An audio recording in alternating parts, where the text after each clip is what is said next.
अलमीरा, N ancient secret. Rohan जो 30 साल का था, पेशे से एक इंटीरियर डिजाइनर था और कुछ ही हफ्ते पहले नौकरी के कारण मुंबई शिफ्ट हुआ था। अपनी नई जॉब की पहली सैलरी मिलने के बाद उसने अपने घर को सजाने का सोचा। उसे एंटीक्स का बहुत शौक था, पर उसका बजट ज्यादा नहीं था, तो उसने सोचा कि वो अभी के लिए एक अच्छी सी एंटीक अलमारी से काम चलाएगा। उसे एक बहुत ही खास एंटीक शॉप के बारे में इंटरनेट से पता चला था। उस शॉप पर पहुंचने के बाद रोहन ने देखा कि वो दुकान बहुत छोटी सी थी, पर दुकान के दरवाजे के पास ही एक अलमारी पड़ी थी जो बेहद ही पुरानी और खूबसूरत थी। उसके 2 बड़े बड़े दरवाजे थे और वो 3-4 अलग अलग लकड़ियों से बनी हुई थी। जब उसने दुकानदार से बात की तो दुकानदार ने उसे कहा कि ये अलमारी बेचने के लिए नहीं है, पर रोहन ने बहुत जिद की तो वो दुकानदार मान गया और उसने आधे पैसों में वो अलमारी बेच दी। यहां तक कि बिना पैसे लिए उसके घर के अंदर तक उस अलमारी को डिलीवर भी करवा दिया।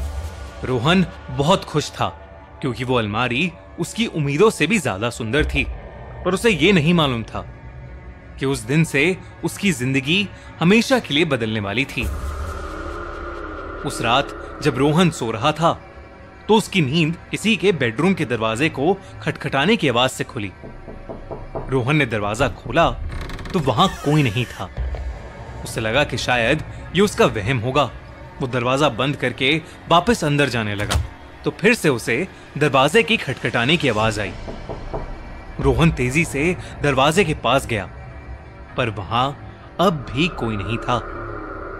रोहन कुछ देर तक दरवाजे के पास ही खड़ा रहा, पर उसे बहुत नींद आ रही थी, इसलिए वो सोने चला गया।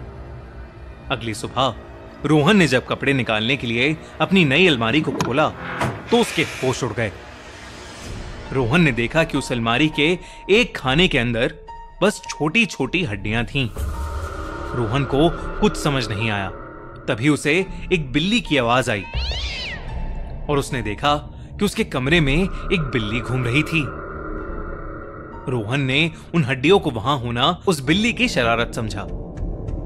रोहन ने उन हड्डियों को वहां से हटाया, उस अलमारी को साफ किया और उन हड्डियों को घर से बाहर फेंक कर अपने काम के लिए निकल गया। शाम को जब वो घर वापस आया तो उसने देखा कि घर के दरवाजे का लॉक पहले से ही खुला हुआ था। वो जल्दी से घर के अंदर घुसा, पर उसका घर बिल्कुल वैसा ही था जैसा वो छोड़कर गया था। उसने सब कुछ चेक किया और उसका सभी सामान भी सही सलामत था।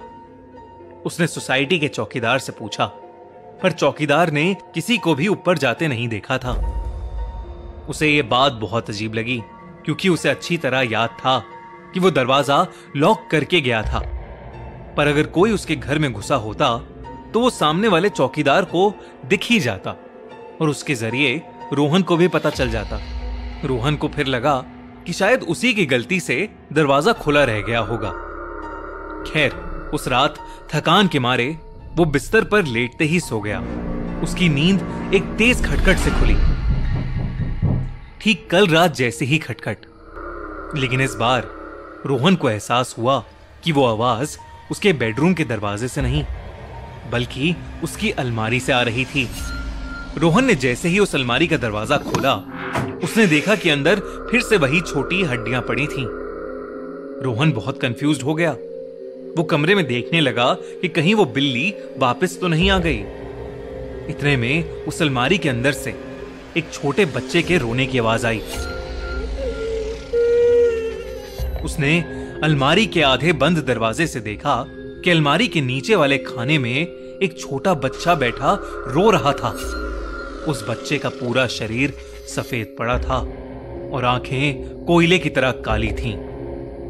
रोहन उस बच्चे को देखकर सुन्न पड़ गया था। इससे पहले रोहन कुछ कर पाता, उस बच्चे का हाथ एकदम से अलमारी के बाहर निकला और उन हाथों ने रोहन को पकड़ लिया। तड़पते हुए रोहन ने फौरन उस अलमारी के दरवाजे को बंद किया और अपने घर से बाहर भागा और अपने एक दोस्त के घर रात बिताने चला गया। अगली सुबह वो ऑफिस के बजाय सीधा उस एंटीक शॉप पर गया। रोहन ने अंदर घुसते ही उस दुकानदार का गला पकड़ लिया और उससे पूछने लगा कि उस दुकानदार ने उसको वो अलमारी क्यों बेची थी। रोहन की ऐसी हालत देखकर वो दुकानदार समझ गया था कि उसके साथ रात को क्या हुआ होगा, और गुस्से से भरे और डरे हुए रोहन के कुछ करने से पहले वो खुद ही उसको सब कुछ बताने लगा। उस दुकानदार ने रोहन को बताया कि ये अलमारी दरअसल एक ऐसे घर में थी जहां एक आदमी अपने छोटे बेटे के साथ रहता था।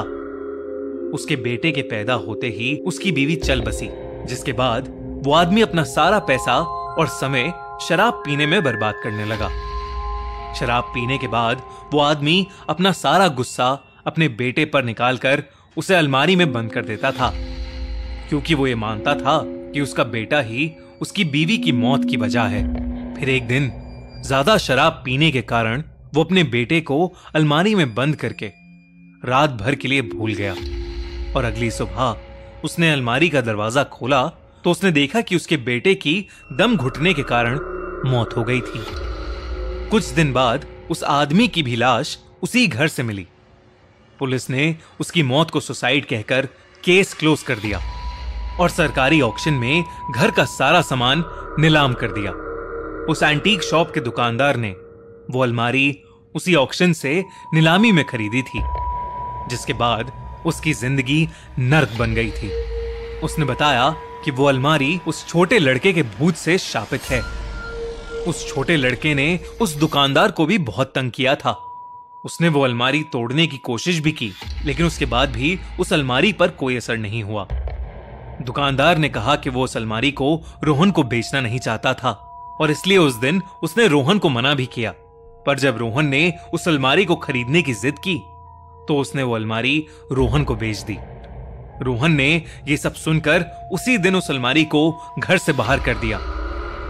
लेकिन उस रात जब वो आराम से सो रहा था तो उसकी नींद फिर से उसी खटखट की आवाज से खुली।